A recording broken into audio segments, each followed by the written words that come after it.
right here, after the VSL, you can have a button, and it's actually that simple.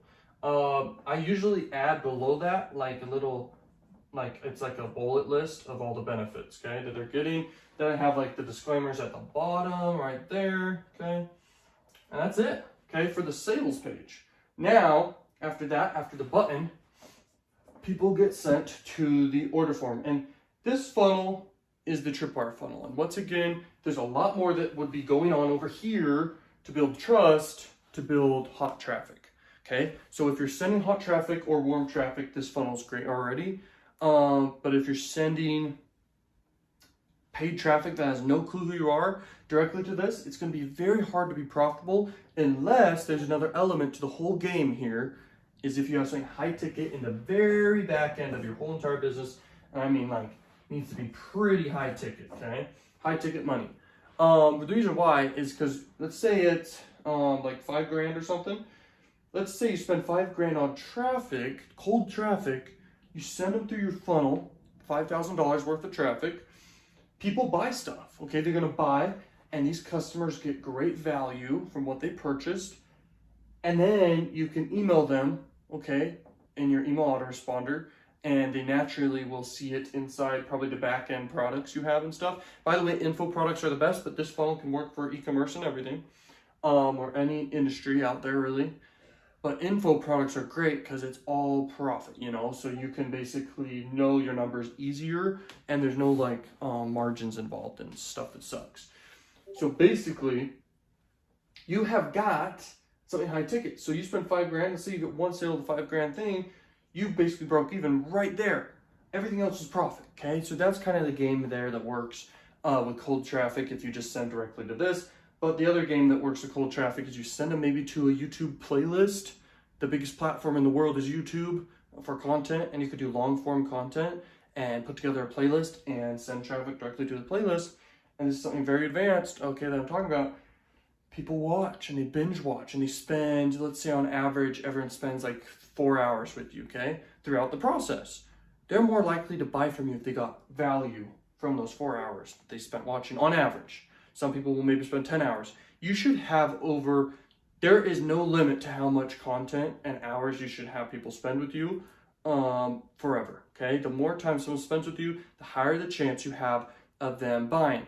And the more aha moments you give them, okay, when you're giving value. It's all about giving a value to build trust and hot traffic. After that has happened, at a certain point, they're going to be ready to buy and they want more value. So they go up the value ladder. It goes boom, okay? This is how funnels work, okay? When you collect payments, use Stripe, use anything. Payment processors can be a hiccup if you're not delivering good product, okay? So you need to be delivering good products that give a lot of value, okay? And you don't want chargebacks, and you should have refund policies in place always, okay? And if you want to have it say no refund policy, then have no refund policy in place, okay? And overall, I think Stripe is one of the better ones by far. Just make sure that if you start getting chargebacks or whatever, make sure there's this thing called top-ups. It's an option side Stripe or any processor, I'm sure. But basically you can add money from your bank account to your Stripe account. So if any chargebacks happen, it doesn't actually ding your account or mess up anything, okay? And that's basically it right there. Make sure you charge exactly what it is that you say it's charged at. So if you're pricing something for $30, don't fake charge and charge $1,000. Like, it would be pointless.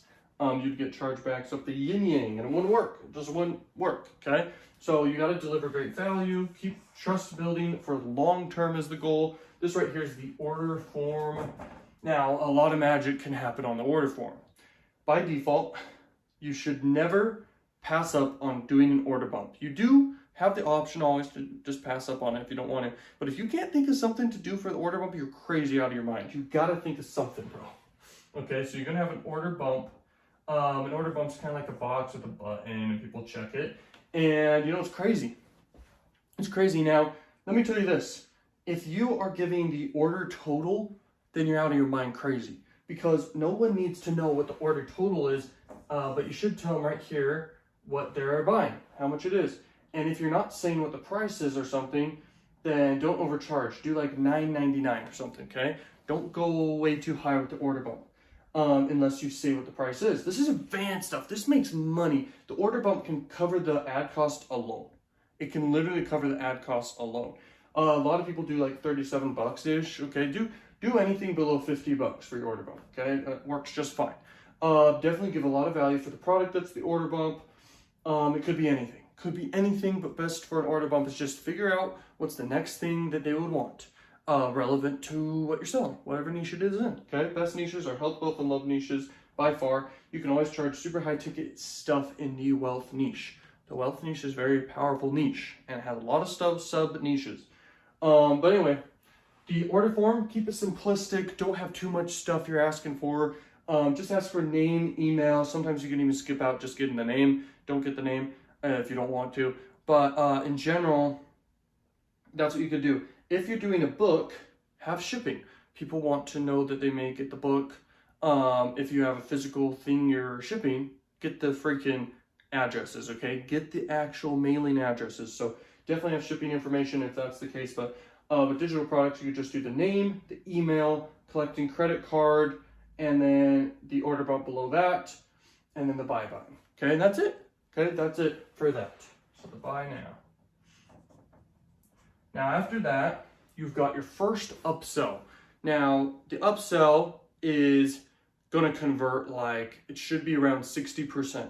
Should be 40 to 60%. Okay, I've seen an upsell go like at 90%. In fact, I've had upsells go at 100%. And there's tricks behind how you do that, but it can be a very low ticket offer if you can get 100% of everyone who goes through to say yes to that. Okay, it's crazy. And you know, it works.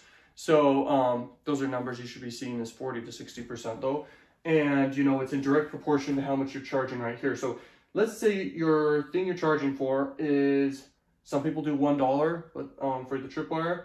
Don't do a $1 tripwire. You can give more value than that. And in fact, you need to, because your average order value is going to suck if your first thing is $1. Some people just buy the $1 thing, say no to everything else.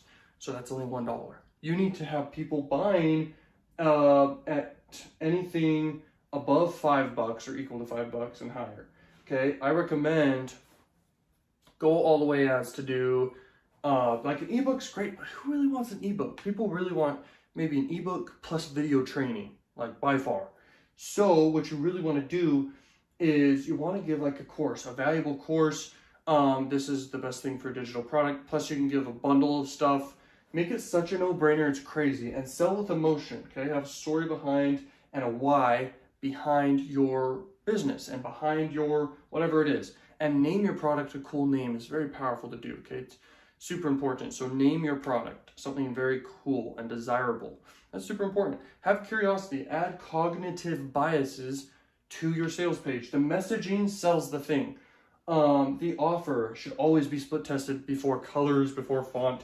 Font and colors don't matter as much as you think. The only thing that matters is what is in it for them, what are they getting, what's the offer, okay?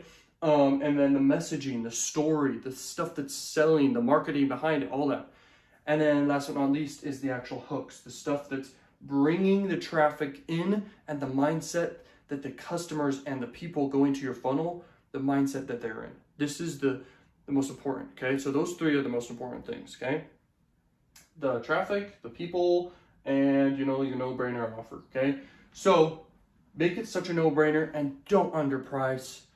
The more you charge for something, the better. And by the way, I'm going to tell you something very powerful right now. The best market to sell to in the entire world will always be the affluent, okay? They like to buy more. They like to buy higher price.